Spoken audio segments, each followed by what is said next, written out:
Alright, today we're going to review for your CU 10 and 11 test. Alright, so first they want us to find the distance between 2 points. So we use our little distance formula and we say distance equals the square root of x1 minus x2 squared plus y1 minus y2 squared. That gives me the square root of 625, which gives me a distance of 25. Okay, so on this one, they want me to find the distance between the points again. So I have distance equals the square root of negative 3 minus 8 squared plus 0 minus 0 squared, which gives me the square root of 121, which gives me a distance of 11. Alright, so they want us to find the standard form equation for the circle. Well, if they're telling me the center, they're telling me that h is negative 5 and k is negative 2 and the radius is 2. So if I use my equation for a circle, I have x minus h squared plus y minus k squared equals my radius squared. So if I clean it up, that gives me x plus 5 squared plus y plus 10 squared equals 4. Okay, find the center and the radius of the circle. This time they gave me an equation. Well, h is there with the wrong sign, k is there with the wrong sign, and that's r squared. So h is negative 2, k is positive 5, and r is 3. So my center is at hk. And my radius is 3. Okay. Alright, find the vertex, the focus, and the directrix of the parabola. I put your equations at the bottom.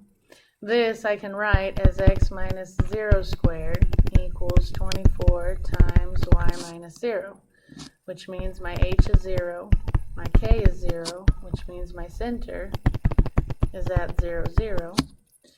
4p is 24, so that makes p equal to 6. So I want my focus,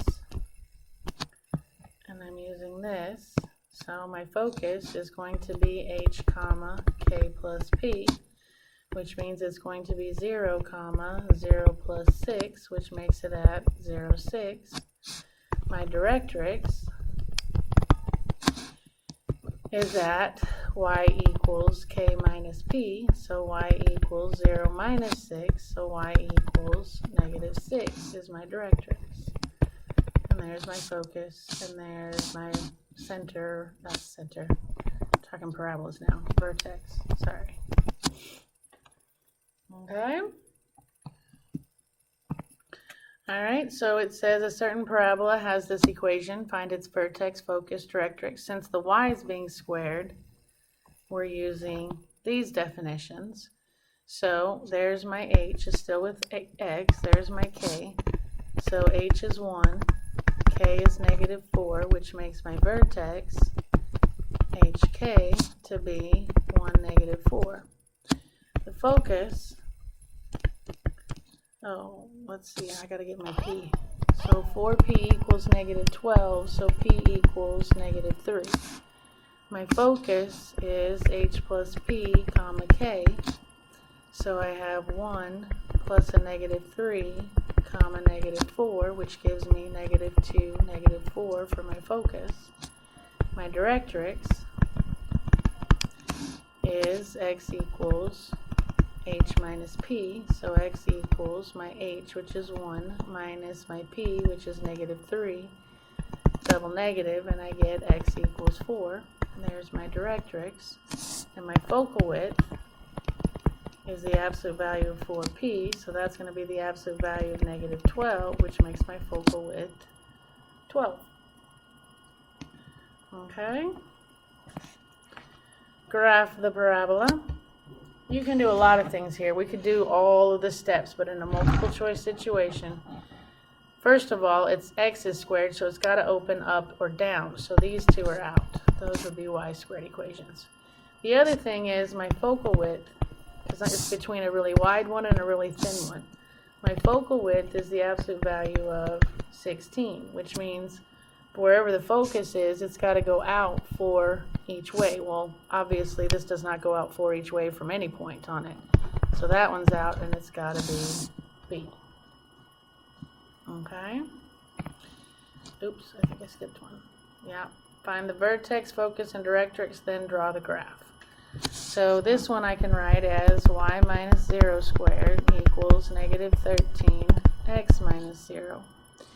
My vertex, there's h, there's k. So h is 0, k is 0, 4p is negative 13, so p is negative 13 fourths.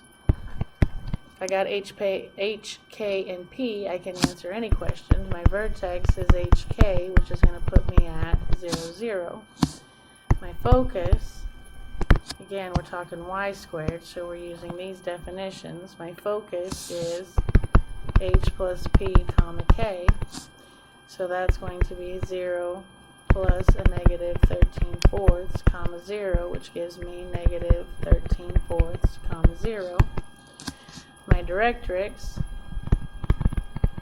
is going to be at x equals h minus p.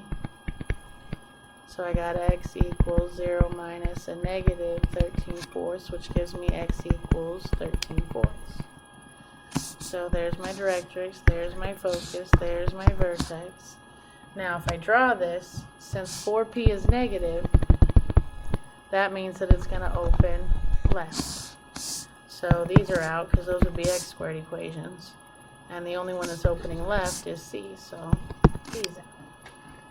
Okay? Alright, what is an equation for the parabola with a vertex at the origin and a focus of 2, 0?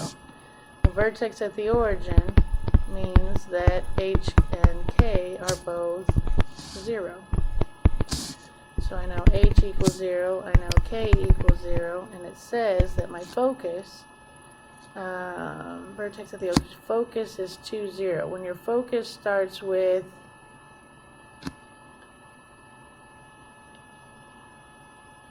centers at 0, 0, the focus would be h comma k plus p. Oh, so it can't be this one because h is not 0. So it's got to be this one. So I'm looking at these guys right here. And so that would give me a focus of h plus p comma k. They gave me my focus is 2 comma 0, which says that h plus p equals 2. And that k equals 0. That I already knew. So what I know h is 0 because it told me my vertex was at the origin, so I know I can replace h with 0 plus p equals 2, so p has to equal 2, which means 4p has to equal 8. So now that I have h, k, and 4p, I can write my equation. So it's going to be y minus k squared equals 4p x minus h. Clean that up and I get y squared equals 8x. Alright, so this one they gave me a focus and a directrix. Anytime they give me a directrix, that's my fastest way to figure out is x being squared or is y being squared. The directrix is y equals, which means I'm in x squared mode. Okay, so I know the equation I'm writing is x minus h squared equals 4p y minus k. So, let's see what it tells me. Well, it tells me that my directrix is at y equals 1. In my box, my directrix says y equals k minus p. So I know that k minus p has to equal 1. Let's see what my focus tells me. My focus is at negative 2, 5, and my focus is at h comma k plus p, which tells me that h equals negative 2 and that k plus p equals 5. So I have this system here that I'm going to line up. So I have k minus p equals 1, k plus p equals 5, 2k equals 6, so k 3. Now that I know k, I can substitute it back in and find p.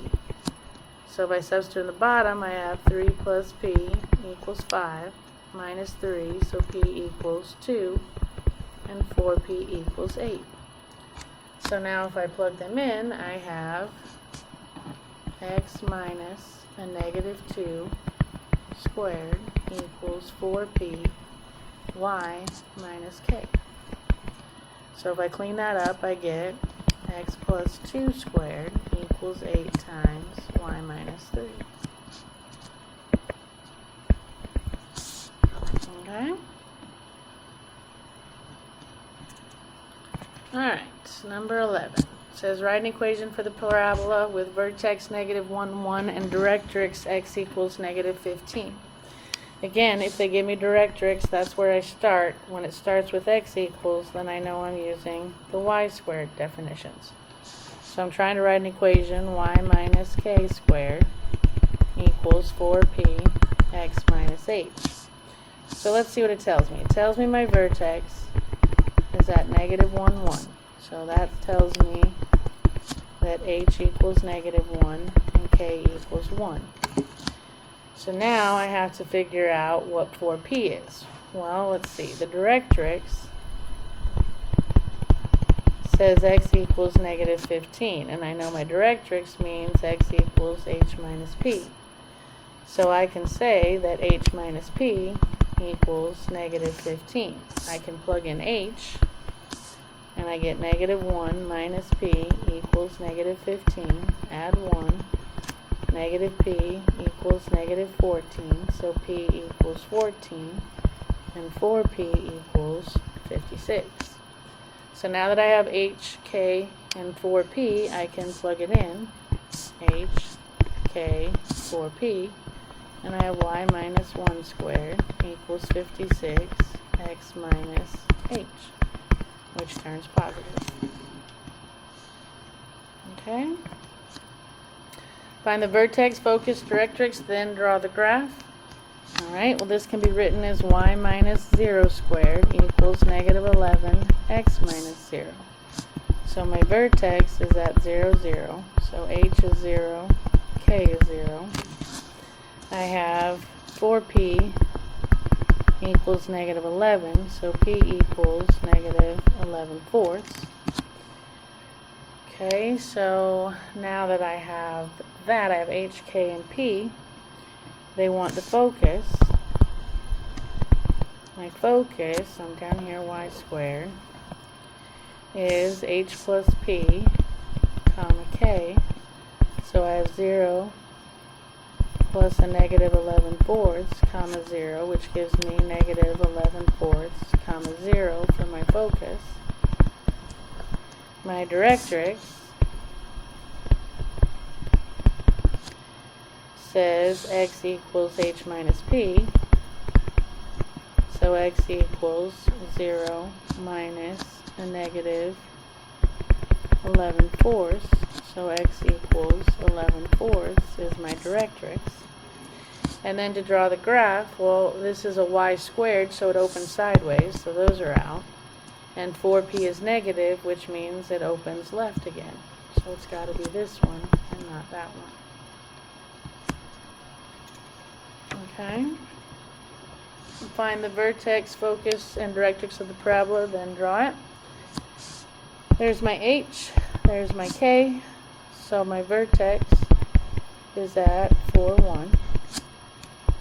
My focus, and I got, let's see, h equals 4, k equals 1, 4p equals negative 4, so p equals negative 1. My focus, when x is squared, is h comma k plus p. That's going to be 4 comma 1 plus a negative 1, which puts me at 4, 0. So there's my focus. Yeah. Then they want my directrix. My directrix is y equals k minus p, so y equals 1 minus a negative 1, so y equals 2. And there would be my Directrix, although they don't make you graph it. And then, so to graph on Math Excel, what I would do is plot your vertex. You got to know where your focus is, and then get your focal width, which is the absolute value of 4p, which is the absolute value of -4, which is 4, which means I need to go 2 either way from focus. So if I go 2 this way, that puts a dot there, and 2 this way puts a dot there. So I would plot this point and then the focal width, and it will draw it itself. Okay? Alright, a spotlight has a parabolic cross-section that is 6 feet wide at the opening and 2 feet deep at the vertex. How far from the vertex is the focus? I'm going to sketch a little picture of this. Switch colors here. You're going to have 0, 0. I'm going to place it at the center.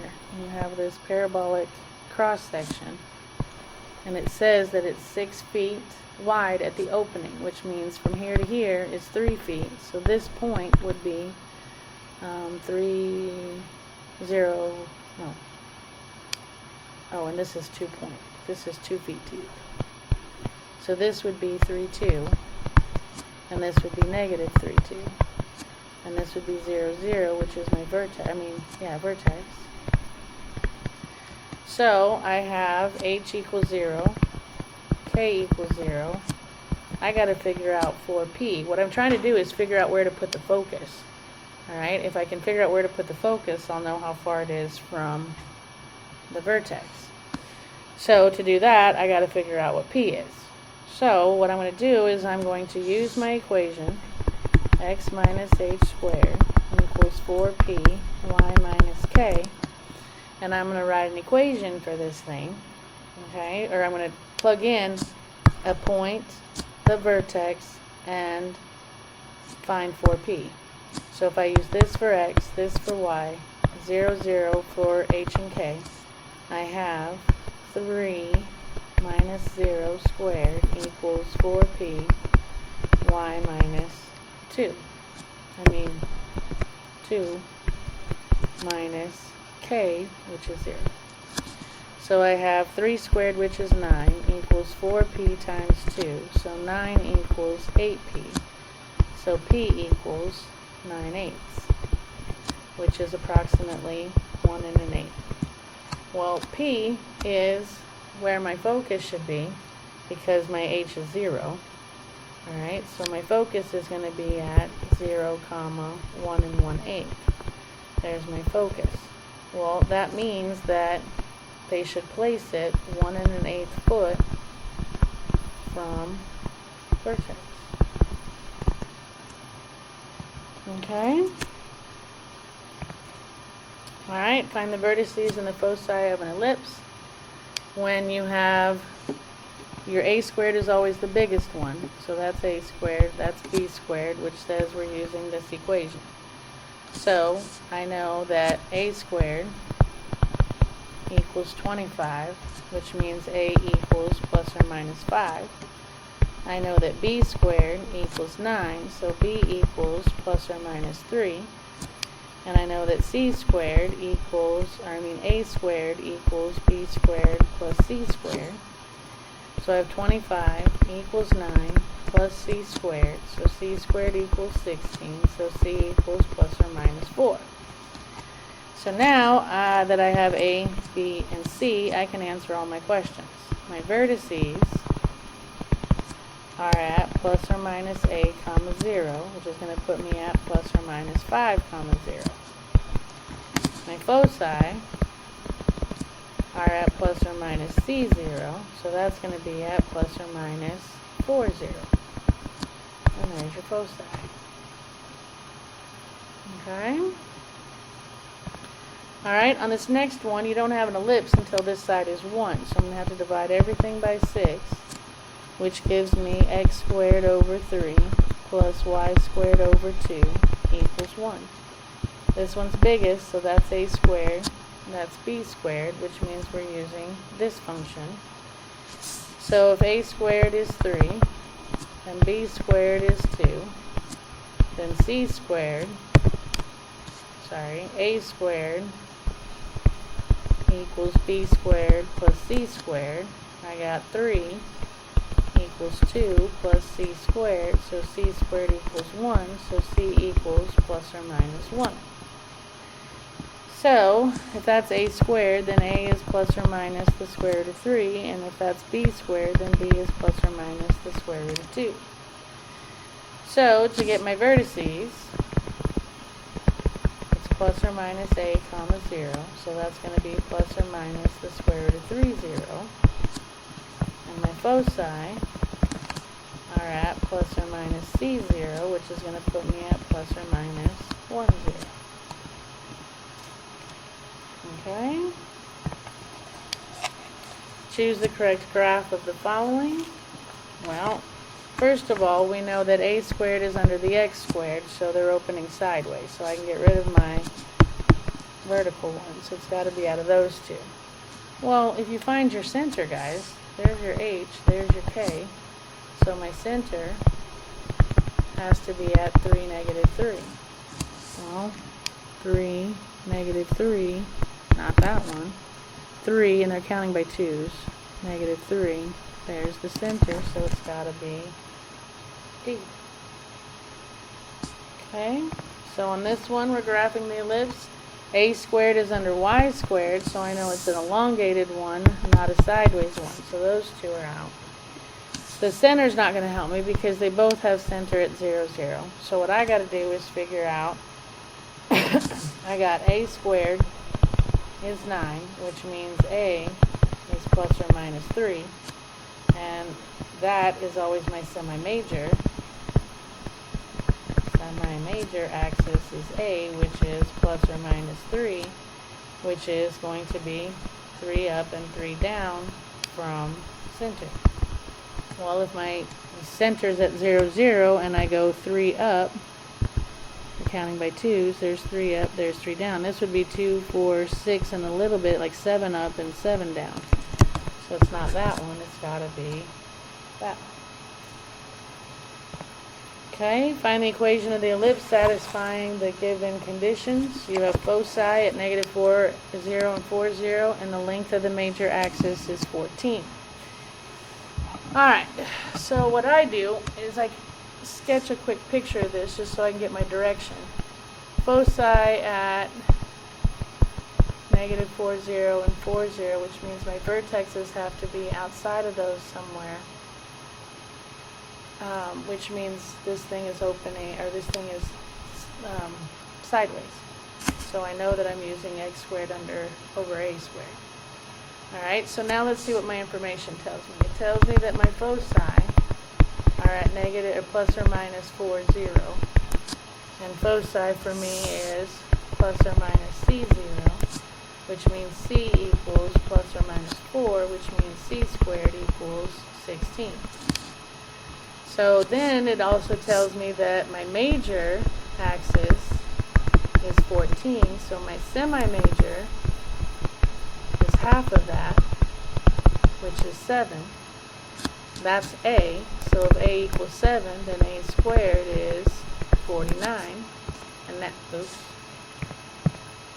Now I can find my b squared, so I have 49 equals b squared plus 16, so b squared equals 33. To write an equation, all I need is a squared and b squared, and then I got it. I know I'm doing this one, so it's going to be x squared over a squared plus y squared over b squared equals 1. Okay? Alright, so we want to find the equation in standard form for the ellipse that satisfies the given conditions. We're not centered at 0, 0 anymore. It says the major axis endpoints are 7, 8, and 7, negative 4, and the minor axis length is 10. So if your major axis has points at 7, 8, and 7, negative 4, this thing is doing this. So we're using the y squared one. Our a squared's got to be under the y squared. Alright, so now what does that tell me? Well, if I have my major axis endpoints here, I could find the length of my major axis. From here to here would be 4 steps. From here to here would be 8 steps. So that major axis has a length of 12. So my semi-major is half of that, which is 6. What that means is, my semi-major is A, so A equals 6, which means A squared equals 36. It tells me that my minor axis is 10, so my semi-minor is half of that, which is 5, which is B, so B squared is 25. Alright, now that I have A squared and B squared, I just have to figure out my H and K. Well, my vertices are at H, comma, K plus or minus A. Well, let's see. I know my vertices, those are my major axis endpoints. So I've got 7, 8, and I've got 7, negative 4. Alright, well, if I do my first one, that tells me that H equals 7, H equals 7, so I know that H equals 7. This one says that 8 equals, or K plus 8, K plus A has to equal 8, and this says that K minus A has to equal negative 4. So if I line those up, K plus A equals 8, K minus A equals negative 4. I get 2K equals 4, so K equals 2. I have H, I have K, I have A squared, B squared, plug it in, and I have, no more room, X minus H squared over B squared plus Y minus K squared over B squared equals 1. And there's my equation. Okay, this one, find the center, foci, and vertices of the ellipse. Well, first thing, I know that A squared is the biggest one. So we're under Y, which means we're using this information. So I know that A squared equals 49, so A equals plus or minus 7. B squared equals 4, so B equals plus or minus 2. My Pythagorean relation is A squared equals B squared plus C squared. So I got 49 equals 4 plus C squared, which C squared then is 45. So C is plus or minus, I break down 45, by 5 is 9, by 3 is 3, 3 square roots of 5. Okay, so let's see. So now if I got A, B, and C, I can figure out all the rest. So let's see, they want my vertices. My vertices are H, comma, K plus or minus A. I know H is K. H is 3. K is negative 4. So my vertices are going to be at 3, comma, negative 4 plus or minus 7, which is going to give me 3, 3, and 3, negative 11. There's my vertices. There's the vertex above. There's the vertex below. They split it up. Okay, so yeah, my vertices are HK, which are 3, negative 4. Foci. Foci are H, comma, K plus or minus C, which the foci, that's going to be 3, negative 4 plus or minus 3 square roots of 5. So that's going to give me 3, comma, negative 4 plus 3 square roots of 5. That'd be above. And the other one's going to be 3, comma, 4 minus 3 square roots of 5. And that would be below center. Okay. Alright, this one, a patient is placed in an elliptical tank that is 176 centimeters long and 100 centimeters wide to undergo sound wave lithotripsy treatment for kidney stones. Determine where the sound emitter and the stone should be positioned relative to the center of the tank. Alright, they're asking me to be, it needs to be at the foci of the ellipse.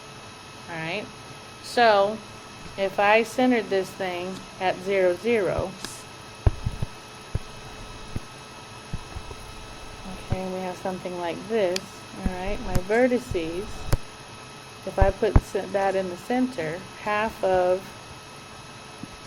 176 would be 88. So this is going to be 88, 0, which again is going to be my A0. My B0, or 0B, I mean, is going to be at 0, 50. If we split that 100 up. Okay, so what I need now, then I know that A equals 88, B equals 50, A squared equals B squared plus C squared. So 7744 if you square 88 equals 2500 if you square 50 plus C squared. C squared equals 5244, so C equals plus or minus 72.42. My foci are at plus or minus C comma 0, which is going to be then, the negative isn't going to make any sense, so we say 72.42 centimeters from center. Okay. Alright, find the vertices and foci of the hyperbola. So now we're in hyperbolas, and A squared, it doesn't have to be the biggest, it just has to be under the positive square. So this is my A squared, this is my B squared. So A squared equals 16, which makes A equal plus or minus 4. B squared equals 15, so B equals plus or minus 15. I don't have any parentheses, so H is 0, K is 0. And my Pythagorean identity says C squared equals A squared plus B squared. So C squared equals 16 plus 15. So C equals plus or minus the square root of 31. So I got A, B, and C. I can answer all my questions. My vertices, when A squared is under the x squared, my vertices are at plus or minus A comma 0. So my vertices are going to be at plus or minus 4, 0. My foci are going to be at plus or minus C0. So that's going to be at plus or minus the square root of 31, 0. Okay. Alright, vertices and foci of the hyperbola. That's not a hyperbola until you have 1 on this side. So I'm going to have to divide everything by 64. And that's going to give me x squared over 4 minus y squared over 16 equals 1. I know we're in this one because the positive is under the, A is under the positive squared term. So A squared is 4, B squared is 16, A squared is 4, which makes A plus or minus 2. B squared is 16, which makes B plus or minus 4. C squared equals A squared plus B squared, so C squared equals 4 plus 16, which gives me the square root of 20, which if I break it down, I get plus or minus 2 square roots of 5. So my vertices are at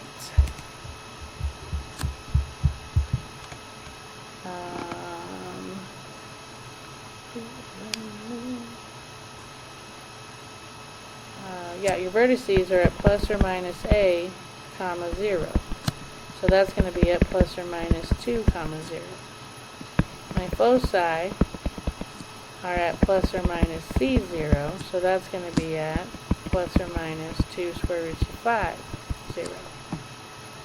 Okay, so there's your vertices and foci. Graph the hyperbola on paper and then choose the correct graph. Well, we've got the a squared under the positive, which is y squared, which means we're looking at this, which means we're looking at hyperbolas that go this way, not up and down. That's an ellipse. That's a rational function. And this one is going the wrong way, so it's got to be a. Okay? Graph this given hyperbola. Well, we know that this thing is going to, because the squared term is under the positive variable squared.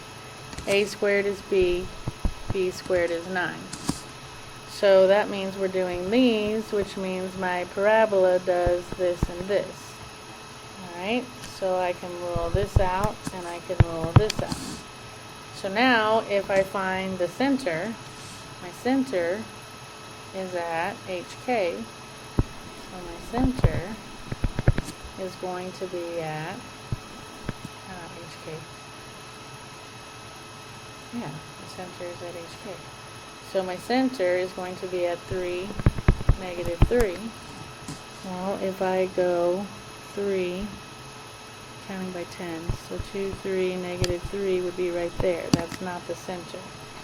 So if I look at this one and I go to 3, negative 3, that's the center, so it's got to be that one.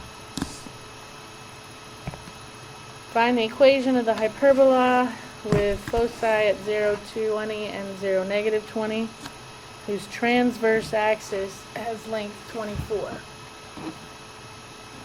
Alright, so if I have foci starting with 0, then I know that the squared term is under y squared.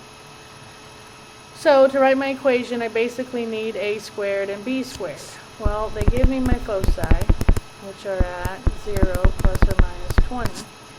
My foci is 0 plus or minus c, so c equals plus or minus 20, which makes c equal to 400, or c squared equal to 400. Okay, my transverse axis has length 24, so the semi-transverse is half of that, which is 12. That's my a, so a is 12, which makes a squared 144. I can use my Pythagorean relation, which says c squared equals a squared plus b squared. I get 400 equal 144 plus b squared. So b squared equals 256. And all I need is b squared and a squared to write my function. So I have y squared over 144 minus x squared over 256 equals, okay. Alright, find an equation in standard form of the hyperbola that satisfies the given conditions. They're telling me that my transverse axis has endpoints at 3, 8 and 3, 0. So that means my hyperbola is doing this and this. Okay, so that means that my a squared has to be under the y squared. So now that I know that, I have my vertices at 3, 8 and 3, 0. My vertices are h, comma, k plus or minus a. So I know that h equals 3. On this side I know that k plus a equals 8, and on this side I know that k minus a equals 0.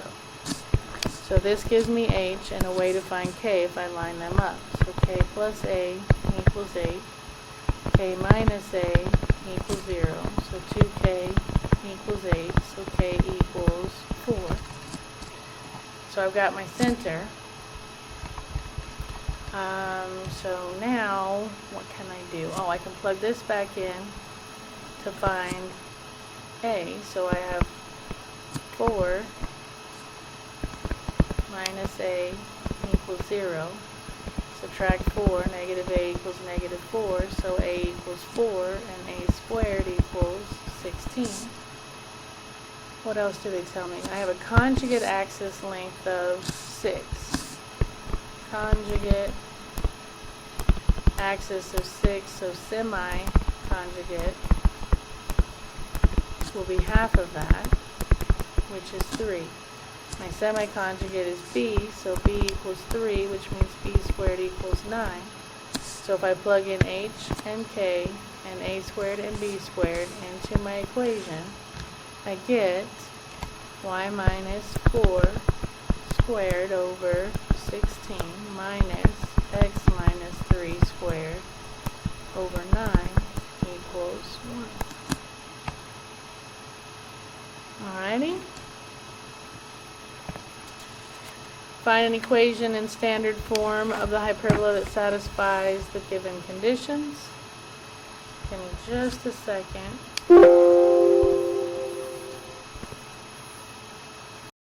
And I'm back.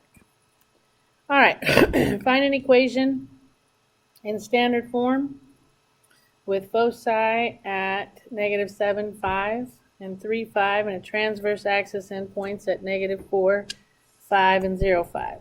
So, transverse axis, negative 4, 5, 0, 5.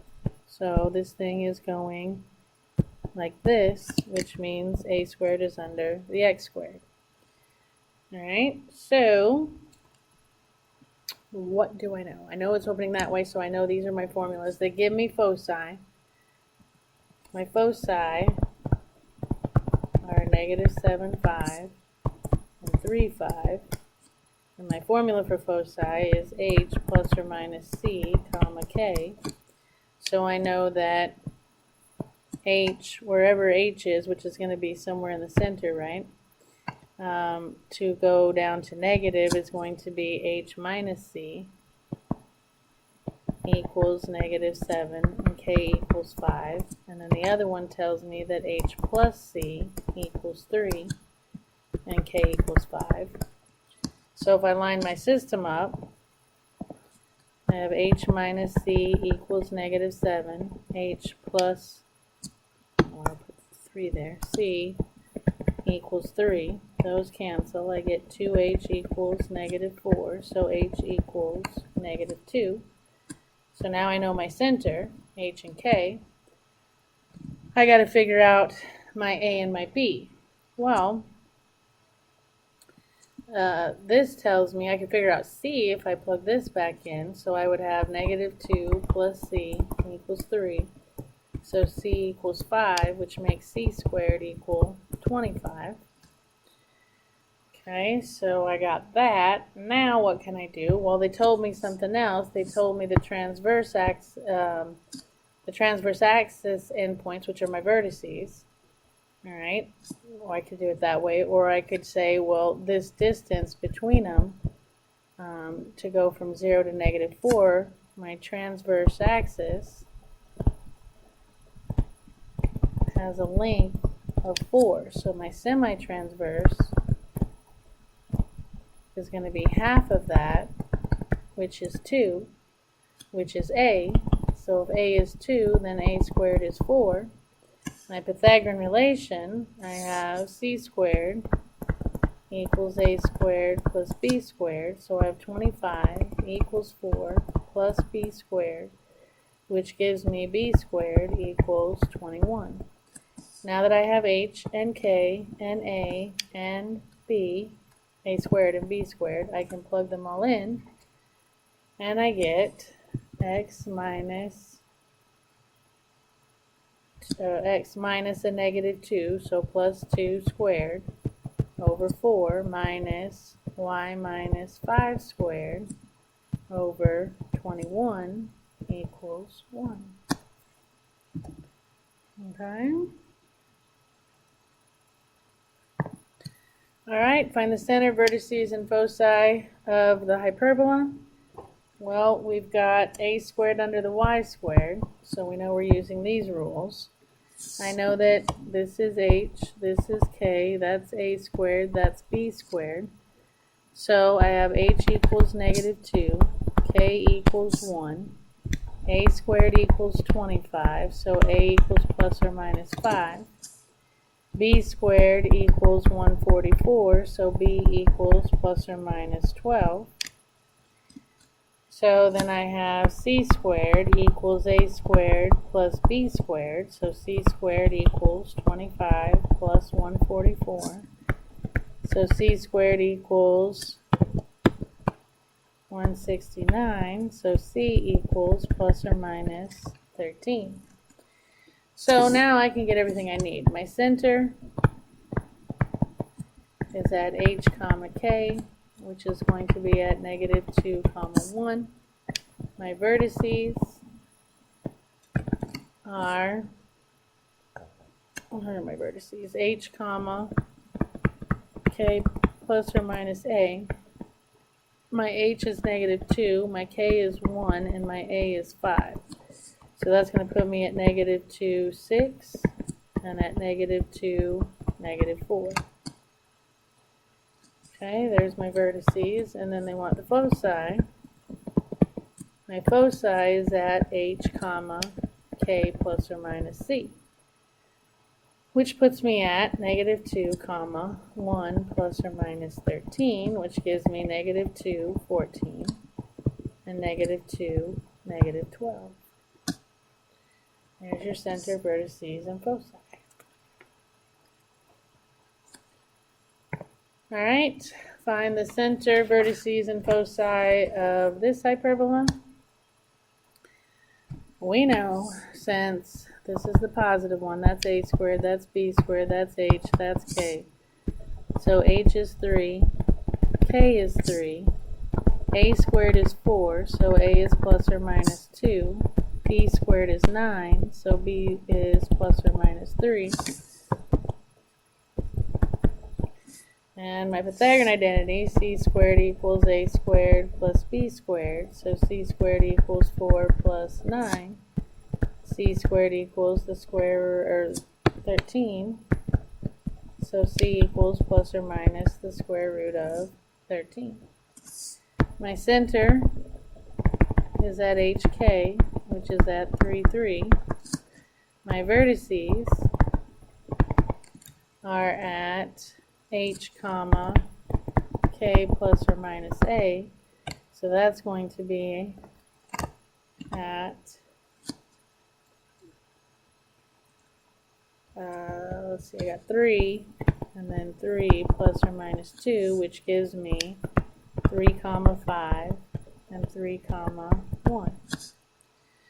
My foci are at h comma k plus or minus c, so that's going to be at 3 comma 3 plus or minus the square root of 13, which gives me 3 comma 3 plus the square root of 13, and 3 comma 3 minus the square root of 13. Alright, this one says find the limit by substitution. So you literally just substitute it in. Negative 1 minus 1 squared. It's going to be negative 1 times negative 2 squared. That's going to be negative 1 times positive 4, which is going to be negative 4. Okay, by substitution again, I'm going to plug in pi for x. That's going to give me e to the pi sine pi. Okay, that's going to be e to the pi. If you go to pi and take the y-coordinate, you get 0. Anything times 0 is 0, so the limit is 0. Okay, on this one, determine if the following limit exists, compute the limit if it does exist. If I try and do direct substitution, I'm going to do the bottom, negative 9 plus 9, which gives me 0 on the bottom. I can't do division by 0, which tells me this isn't a continuous function, which is why substitution isn't going to work. So we got to try some other algebra, which usually means factor and cancel. So the top, I can factor into x plus 9 times x minus 9 over x plus 9. Now those cancel, no more denominator, which means no more worries. So we have the limit as x approaches negative 9 on top, yeah, with all that's left is x minus 9. So now if I plug that in, now I can do direct substitution. Negative 9 minus 9 is negative 18.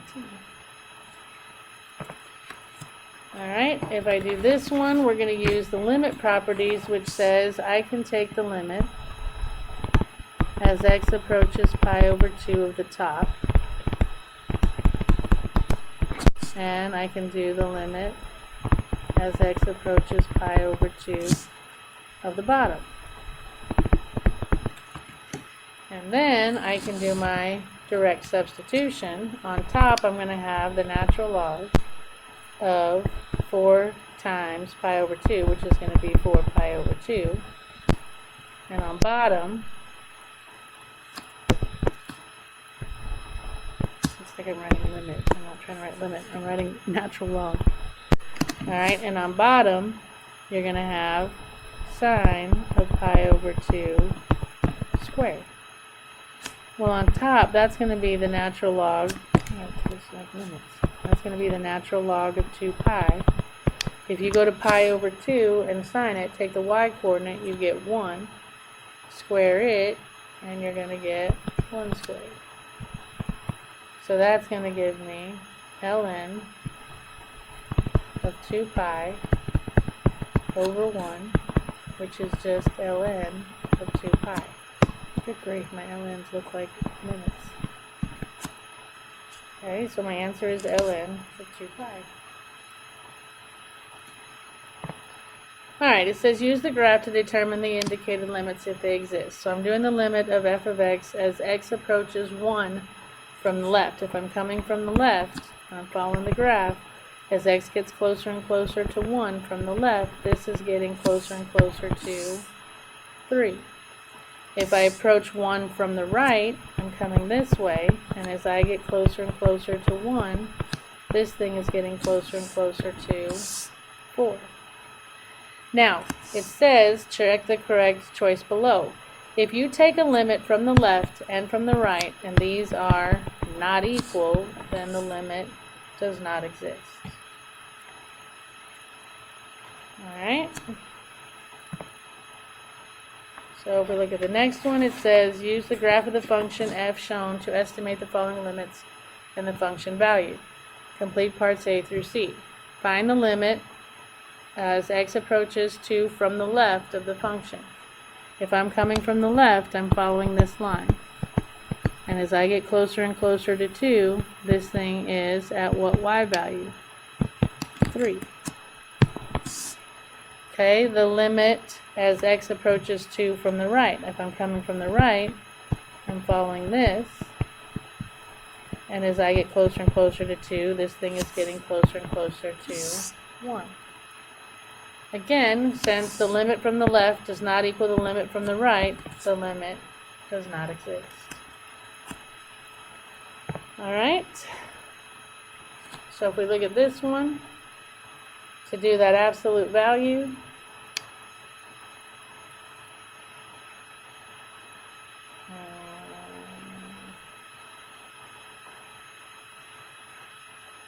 okay, so, oh yeah, and they're going from the right. If they're coming from the right, you take the balls off and you just act like normal. If you're coming from the left, you'd make that bars negative. But I'm coming from the right, so that's just going to be the limit as x approaches 3 over x minus 3 over x minus 3. Well, x minus 3 divided by itself is going to come out to 1. And any limit of a constant is the constant. Yeah. Okay. So the next one, find the following limits. This one they're trying to get you to use the, they're going to infinity and negative infinity. So they've given us a function and they want me to go to infinity and to negative infinity. I just use a picture. As I'm traveling to infinity, what's this end doing? This tail is pointing up, which means it's going to infinity. As I go this way, this tail is pointing down, which means the function is heading toward negative infinity. Alright. Again, on this one, if I try to do direct substitution, I'd get 0 on the bottom, so it isn't going to work. So as I approach 3 from the right, that means I'm coming from this way. Alright, as I approach 3 from the right, this thing is getting higher and higher and higher and higher, which means it's heading off towards infinity. Alright, use the relation that the limit as theta approaches 0 of sine theta over theta equals 1 to determine the limit of the function. Alright, first of all, if they're telling me something about sine, I don't want tangent. So I'm going to rewrite that function as sine 2x over cosine 2x over x. Yeah? And if I start going towards 0, sine of 0 would be 0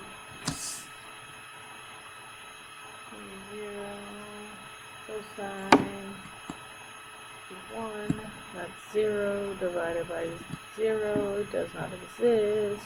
So if I try to do direct substitution, I'm going to get division by 0, so I've either got to use tables or I've got to use graphs. And it looks like as I approach 0 from the left, I'm really close to 2, and as I approach it from the right, I get really close to 2, so my limit is 2. Alright, on this one, determine if the limit exists. If it does, compute the limit. Alright, so if I try to do direct substitution, I'd plug in 3 on the bottom and I'd get division by 0, so I can't substitute. So if I look at the table, as I approach 3 from the left, I'm getting like negative 1794, and as I approach from the right, I'm getting 18.06. That's a huge difference. So the limit as x approaches 3 from the left does not equal the limit as x approaches 3 from the right, which means the limit does not exist.